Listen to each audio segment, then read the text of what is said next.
Vous savez que certains médecins, dès les années 70, ont tenté de contourner l'obstacle de la stérilité humaine. Et ils ont élaboré des techniques de substitution aux relations conjugales et aux premières étapes de la gestation. Et c'est ainsi que sont apparues les différentes formes d'insémination artificielle et de fécondation artificielle. Et puis dans certains cas, les gamètes, c'est-à-dire les spermatozoïdes ou les ovocytes chez la femme étant inexistants, eh bien, les techniciens sont sortis même du cadre du couple marié et ont fait appel à des donneurs étrangers. Et à propos de ces nouvelles pratiques de substitution, eh bien, le magistère de l'Église a opéré en fait un discernement délicat qui a pris plus de 7 ans et puis qui a donné évidemment cette magnifique instruction Donum Vitae en 1987, menée de bout en bout par le cardinal Joseph Ratzinger. Et vous savez que récemment, l'instruction Dignitas Personae a confirmé le jugement de l'Église sur l'assistance médicale à la procréation. Si donner la vie à un enfant est pour les époux l'objet d'un désir légitime, la procréation humaine doit demeurer, je cite, un acte personnel du couple homme-femme qui n'admet aucune forme de délégation substitutive.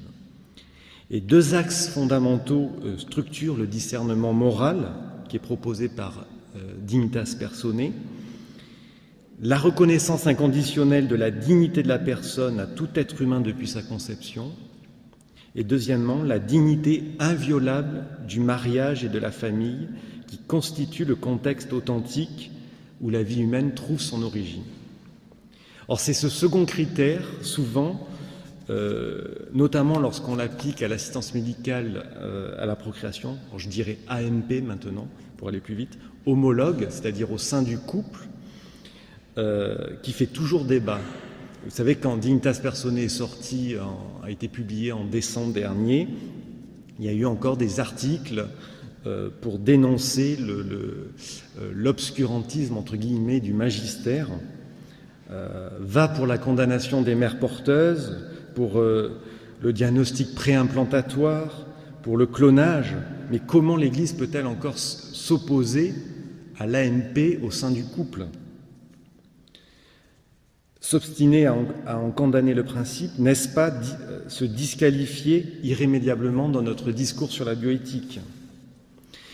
Si on examine de plus près les tenants et les aboutissants de la fécondation artificielle telle qu'elle se pratique en France, et dans tous les pays d'ailleurs, force est pourtant de constater que la réflexion éthique et anthropologique conduite par l'Église depuis plus de 20 ans sonne très juste.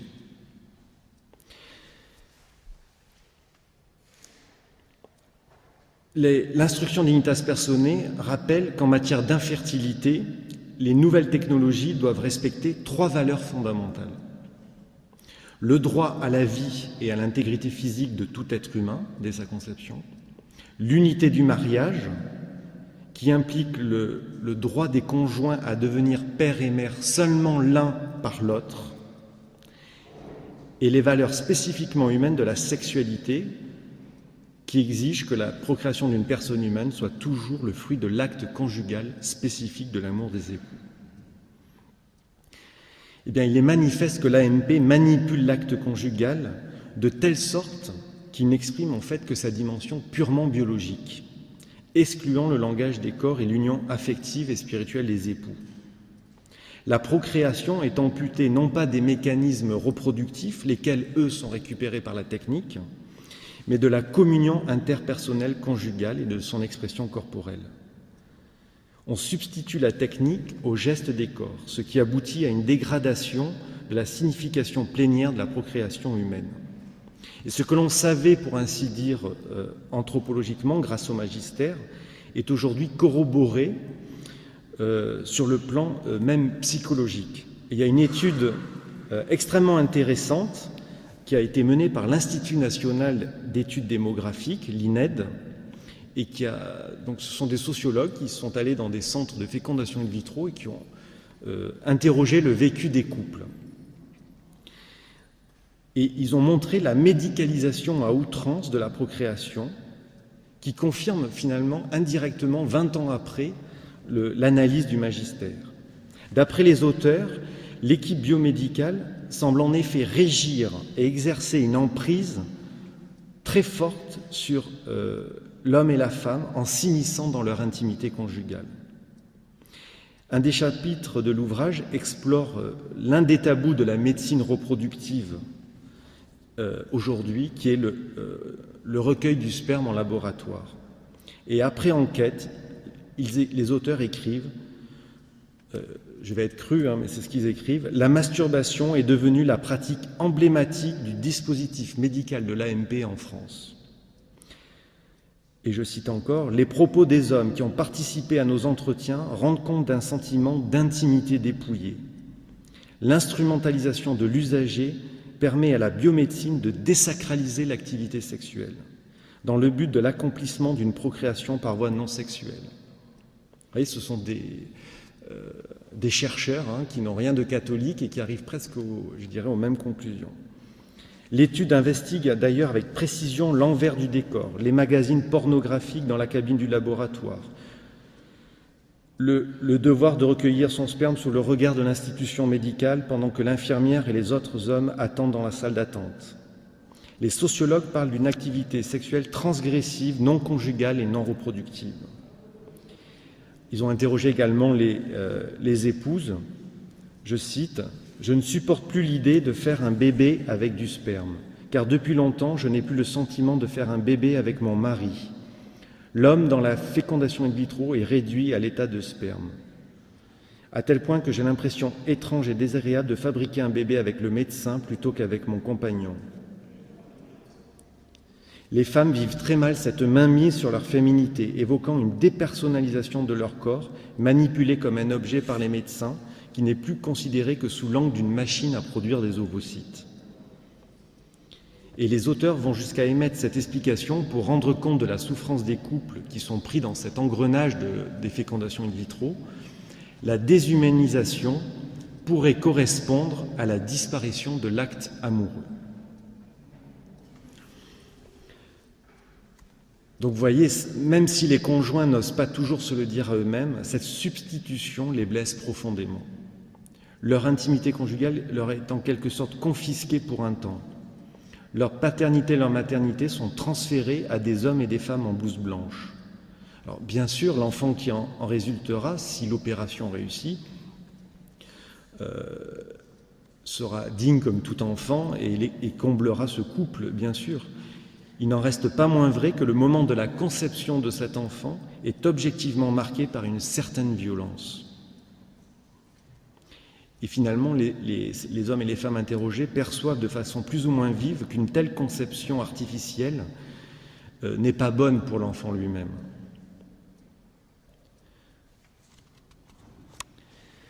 C'est ici qu'apparaît une divergence majeure entre le discernement de l'Église et celui d'une partie importante de la culture occidentale actuelle. Selon le discernement de l'Église, en effet, comme l'a rappelé le Père Bernard, le seul moyen qui convient à la conception d'une nouvelle personne, si on peut utiliser le terme de moyen, c'est la donation amoureuse réciproque des époux, dans la totalité de ce qu'ils sont. Leur relation conjugale est en quelque sorte non délégable, non substituable.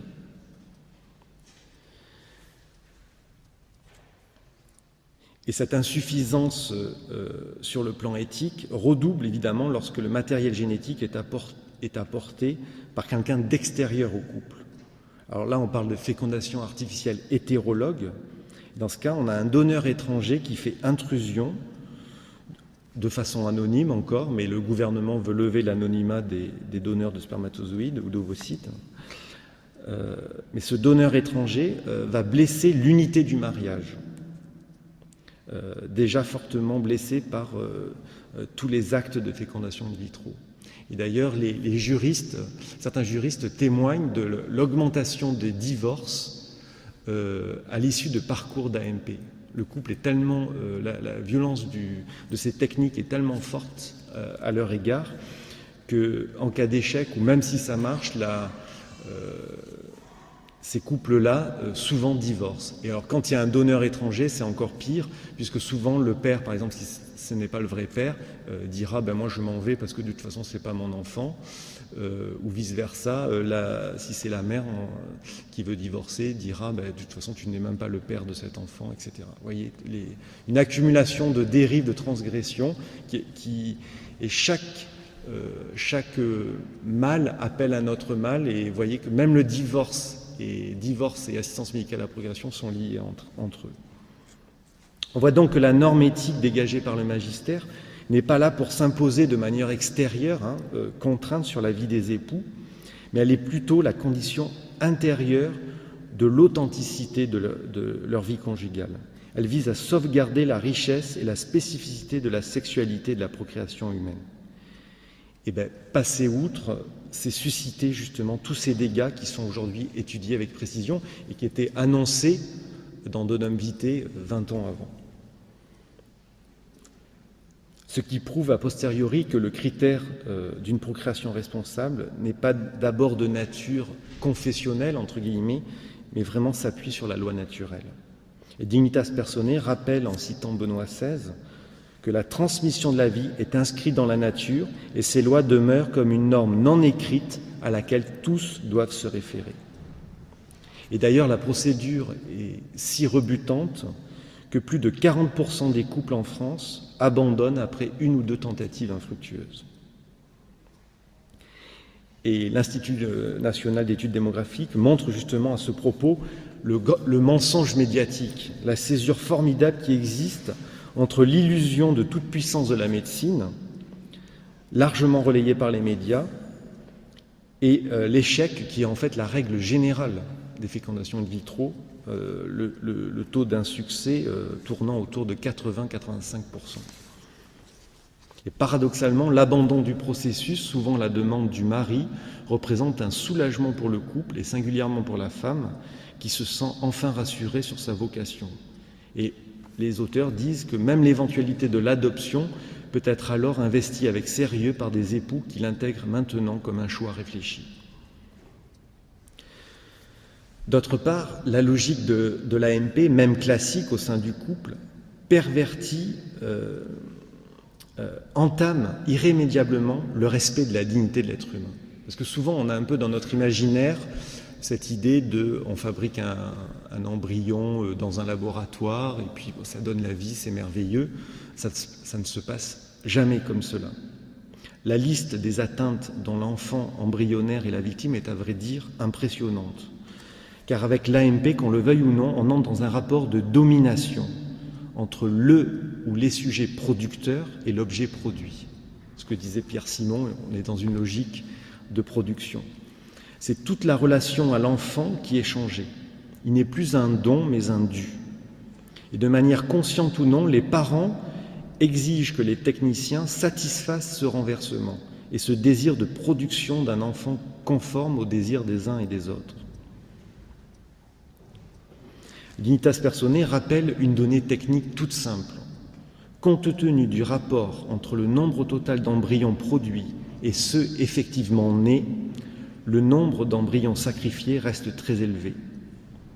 En fait, les meilleurs chiffres dans le monde montrent qu'il y a une perte de 80% des embryons dans une fécondation in vitro, même avec les meilleures équipes. Et finalement, tout le monde tolère cette hécatombe comme le prix à payer pour obtenir de bons résultats, entre guillemets. Dignitas Personae dit que le rendement reproductif justifie le traitement purement instrumental des embryons. Et sans même parler du tri sélectif des embryons par diagnostic préimplantatoire, c'est une technique d'ailleurs qui n'a pu que surgir avec les fécondations in vitro. Vous savez que Jacques Testard, qui est l'inventeur en France des premières fécondations in vitro, qui est le père, entre guillemets, d'Amandine, a tout de suite, après, a pris du recul et a condamné le diagnostic préimplantatoire en disant que, appliqué à tous ces processus, on pouvait comme ça sélectionner de manière eugénique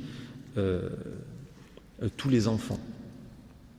Mais même sans diagnostic préimplantatoire, les techniciens de fécondation artificielle classent les embryons en 4 types, et ils ne gardent que les plus vigoureux. Donc c'est comme intrinsèquement que la fécondation in vitro a été eugéniste dès le début, en gardant que les embryons qui ont, je cite, un bel aspect au microscope. Et vous savez que maintenant, les embryons jugés défectueux par le décret du 6 février 2006 peuvent être livrés aux chercheurs pour en faire l'objet de recherches.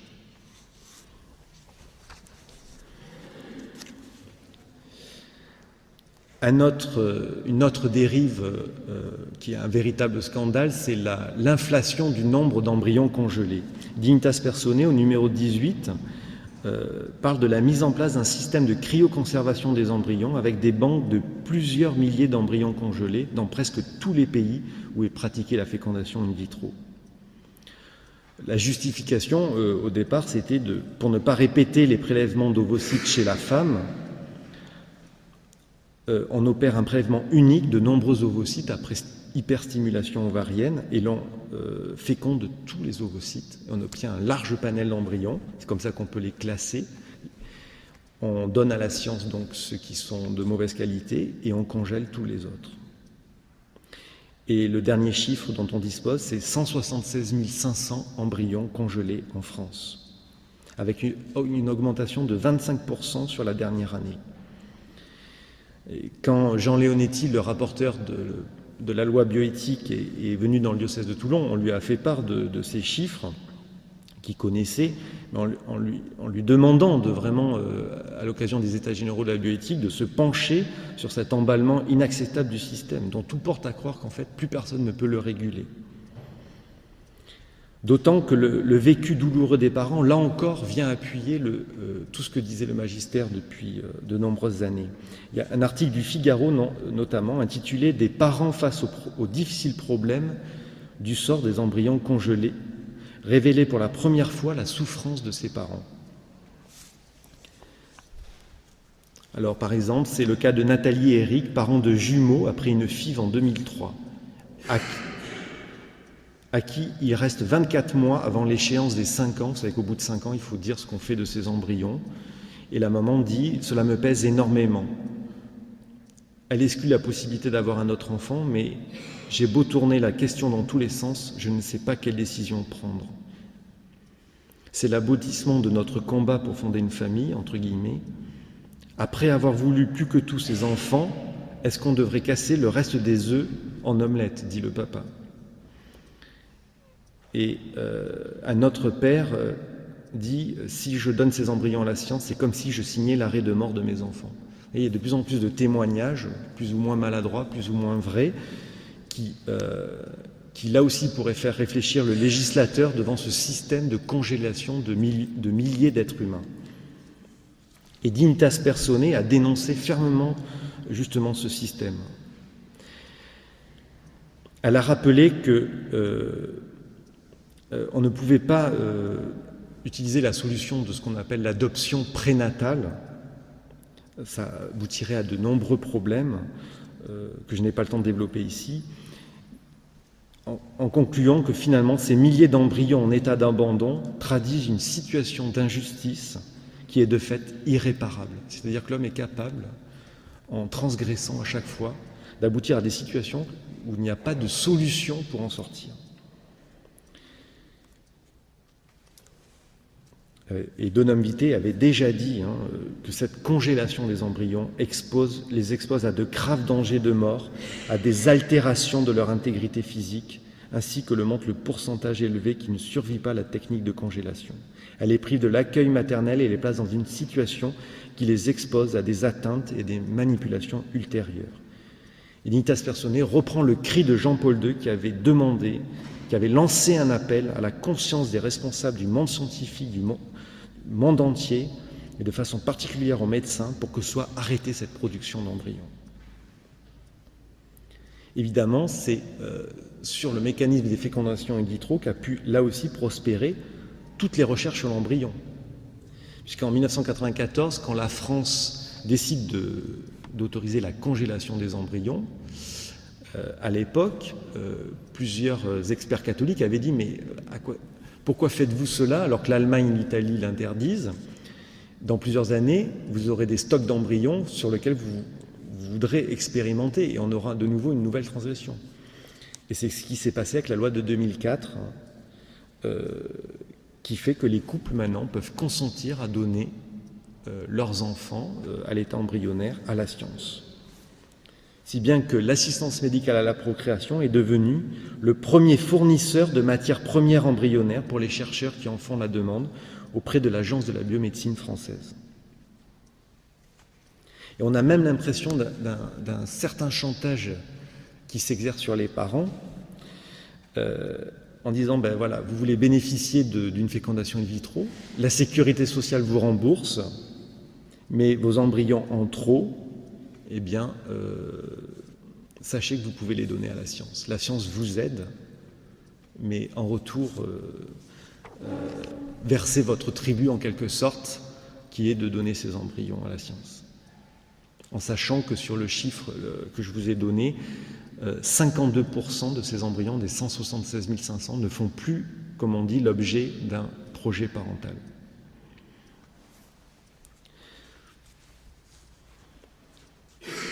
Il y a aussi une injustice, j'ai pensé juste hier, en essayant de calculer les chiffres, c'est très difficile de savoir combien coûte tout ce système à la solidarité nationale.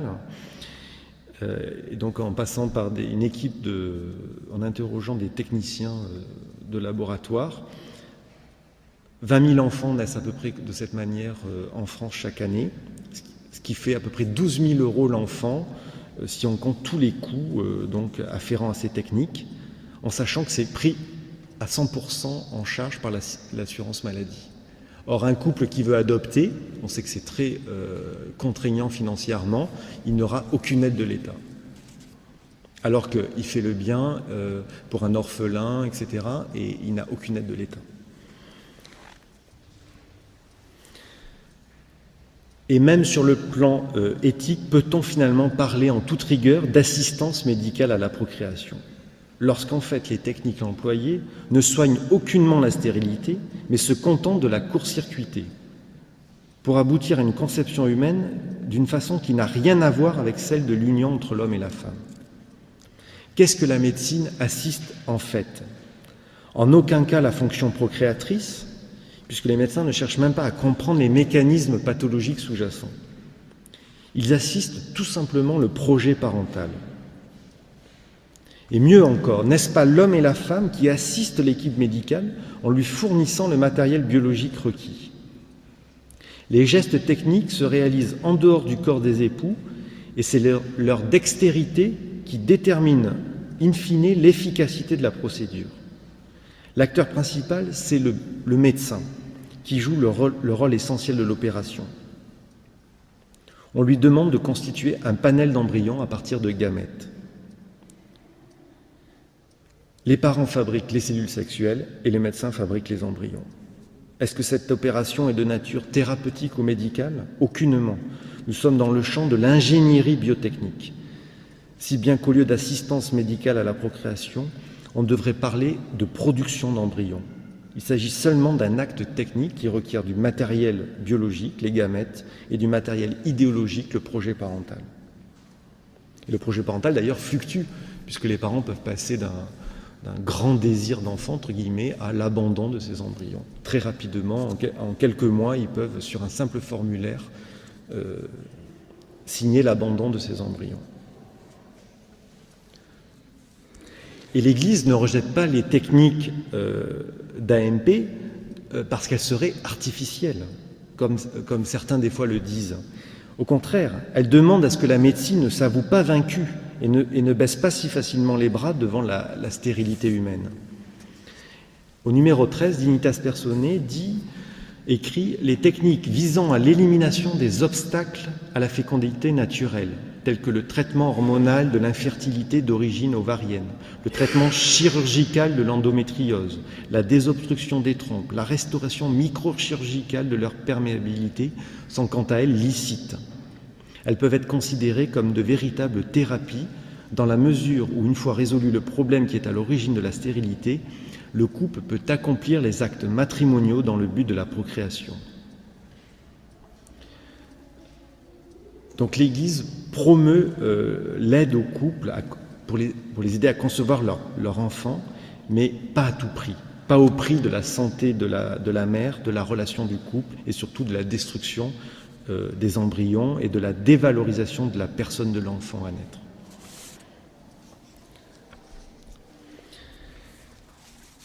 Sur ce point de la technique, dans la dernière encyclique de Benoît XVI, Caritas in Veritate, vous avez tout un chapitre sur la technique, justement,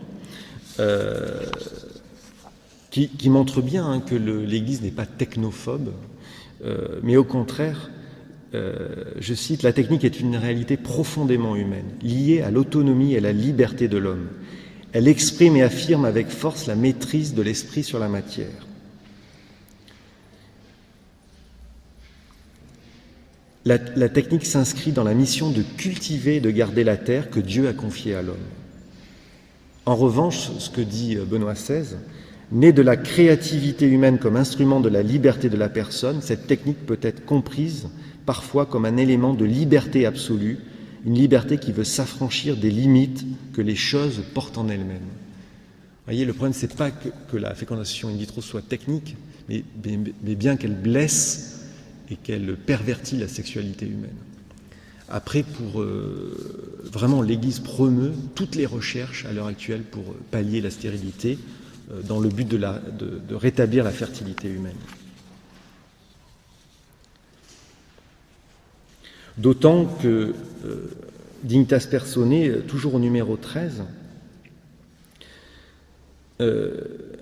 explique une partie non négligeable des cas d'infécondité qui se présentent aujourd'hui aux médecins, chez la femme comme chez l'homme, pourrait être évitée si la vertu de chasteté était vécue plus fidèlement, si les sujets adoptaient un style de vie plus sain et si les facteurs de risque au niveau professionnel, alimentaire, pharmacologique et écologique étaient éliminés.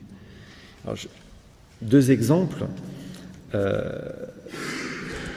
Dans l'éducation, entre guillemets, sexuelle des adolescents aujourd'hui, telle qu'elle est faite par l'éducation nationale, par exemple, qui leur disent qu'ils peuvent avoir des relations préconjugales sans problème, il y a de plus en plus des infections à une bactérie qui s'appelle chlamydier, la bactérie chlamydier, et qui augmente les stérilités humaines, justement.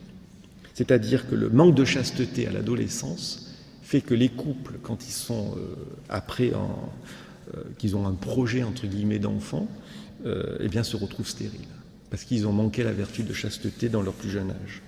Et sur l'écologie, là aussi, c'est le professeur Castelvy, qui est le président de la Fédération internationale des médecins catholiques, qui expliquait que le rejet massif des contraceptifs hormonaux dans l'environnement, dans les eaux usées, qu'on retrouve dans la nature et qui après se retrouve dans les aliments, etc., augmentait l'infertilité masculine. Vous voyez, donc toutes les transgressions humaines s'appellent l'une l'autre. Enfin, dernier point, on peut même parler de stérilité sociale, souvent. C'est-à-dire qu'un nombre de plus en plus élevé de femmes investissent les services de procréation médicalement assistée simplement parce qu'elles ont trop attendu, pour privilégier leur carrière, etc. Elles attendent trop longtemps, leur fertilité a baissé. Et vous avez vu que la ministre de la Santé, Roselyne Bachelot, veut augmenter la limite d'âge des fécondations in vitro à plus de 43 ans en France pour permettre aux femmes d'avoir leur vie normale pendant plusieurs années et puis après de bénéficier des fécondations in vitro alors qu'elles sont infertiles, non pas parce qu'elles étaient stériles, mais parce qu'elles ont trop attendu.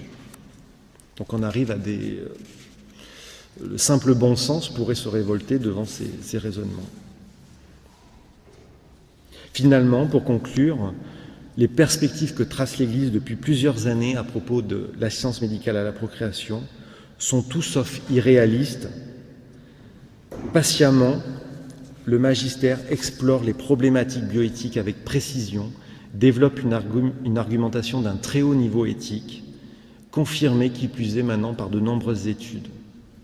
Loin d'être étriquées, les conclusions que ce magistère nous offre veulent servir véritablement le bonheur des hommes et les femmes de notre époque.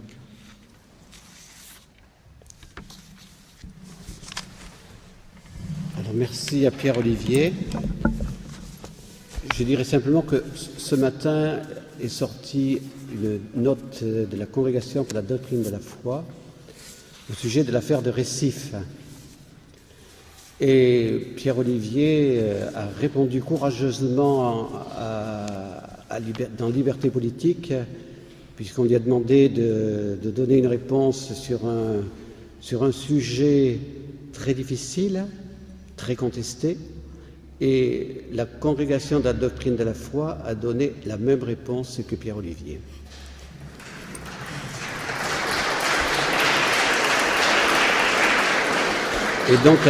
Et donc la Congrégation de la doctrine de la foi donnait pleinement raison à l'évêque de Récif, contrairement à ce que les médias ont dit en France et dans le monde entier.